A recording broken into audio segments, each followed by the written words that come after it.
Ah, les rongeurs. Personne n'a envie de découvrir des petites traces de leur passage à la maison, n'est-ce pas? C'est un problème, franchement aussi vieux que l'humanité. Et aujourd'hui, on va décortiquer ensemble toutes les solutions pour reprendre le contrôle. Alors, on a un petit ou un gros invité surprise à la maison, une souris, un rat. Ces petites bêtes sont de vrais pros pour s'installer là où on ne les attend pas.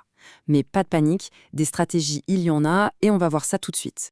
Au programme aujourd'hui, on va faire un petit saut dans le passé pour voir d'où vient ce conflit. Ensuite, on apprendra à reconnaître notre adversaire. Puis, on passera en revue tout l'arsenal, mécanique, chimique et même les défenses naturelles. Et on terminera avec le plus important, comment éviter que ça recommence. Allez, c'est parti pour la première étape. Pour bien saisir l'enjeu, il faut remonter un peu dans le temps. Parce que oui, notre histoire avec les rongeurs, c'est, une relation compliquée. Figurez-vous que tout a commencé il y a des millénaires, au moment où on a commencé à faire de l'agriculture et à stocker du grain. Forcément, pour les rongeurs, c'était un buffet à volonté. Ils sont devenus ce qu'on appelle des commensaux. En gros, ils vivent à nos dépens. Pendant des siècles, notre meilleure arme, c'était le chat. Mais aujourd'hui, on est passé à la vitesse supérieure avec la chimie et des pièges bien plus techniques. Bon, le contexte historique, c'est fait. Maintenant, il faut savoir identifier l'ennemi.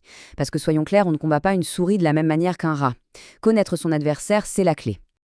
En général, que l'on soit en ville ou à la campagne, on a affaire à 3 suspects principaux. D'abord le rat brun, ou Rattus norvegicus, ensuite le rat noir, Rattus ratus, et enfin la fameuse souris domestique, Mus musculus.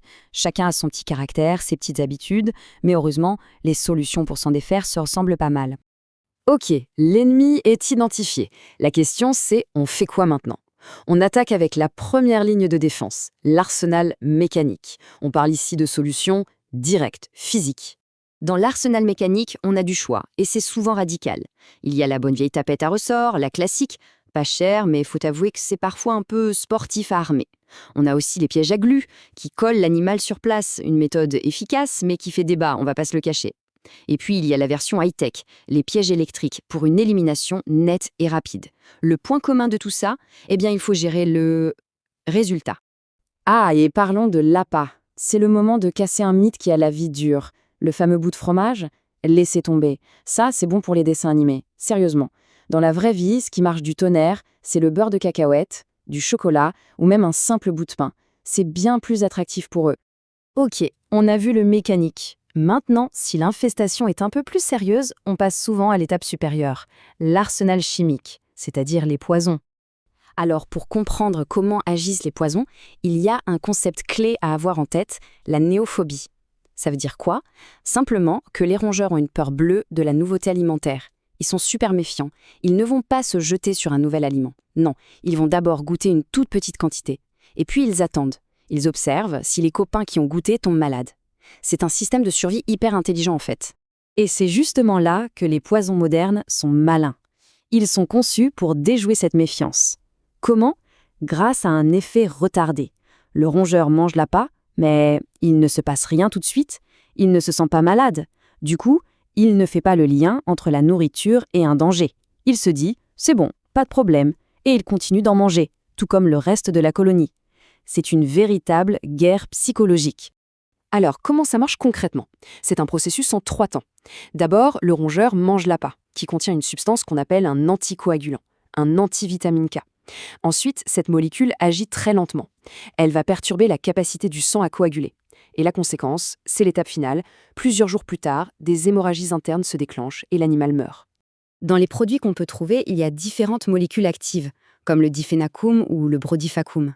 Mais ce qui est intéressant, c'est que les appâts existent sous plein de formes différentes pour s'adapter à la cible. On va avoir des graines, par exemple, que les souris adorent grignoter.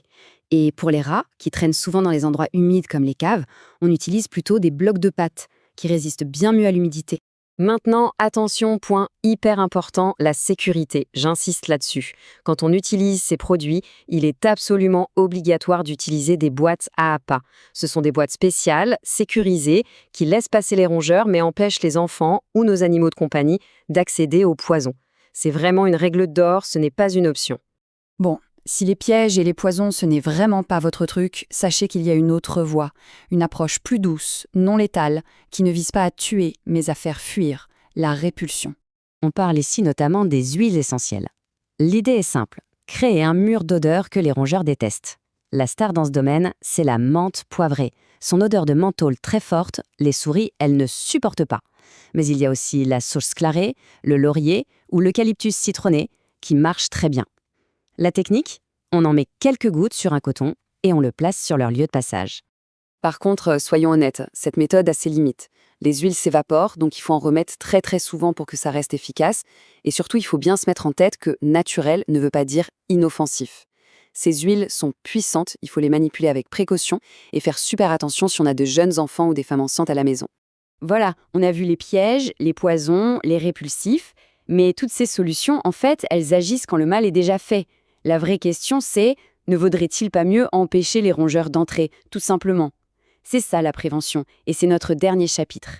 Et la prévention, c'est la clé de voûte, la meilleure stratégie sur le long terme, de loin. Concrètement, ça veut dire quoi? Étape 1, on fait le tour de la maison et on bouche le moindre trou, la moindre fissure qui donne sur l'extérieur. Un peu de laine d'acier, de ciment et on bloque l'accès. Et étape 2, si malgré ça le problème persiste, on appelle un professionnel. Eux, ils ont l'équipement, les produits plus costauds et surtout, ils savent comment s'en servir sans risque. Au final, quand on fait le bilan, on a vu tout un tas de solutions, des plus traditionnelles ou plus scientifiques. Mais on revient toujours à une vérité toute simple. On a affaire à un adversaire qui ne demande qu'une chose, une porte d'entrée. Alors la meilleure attaque, n'est-ce pas une bonne défense? S'assurer que tout est bien hermétique, la prévention, ce n'est pas juste une technique parmi d'autres, c'est vraiment la base de tout.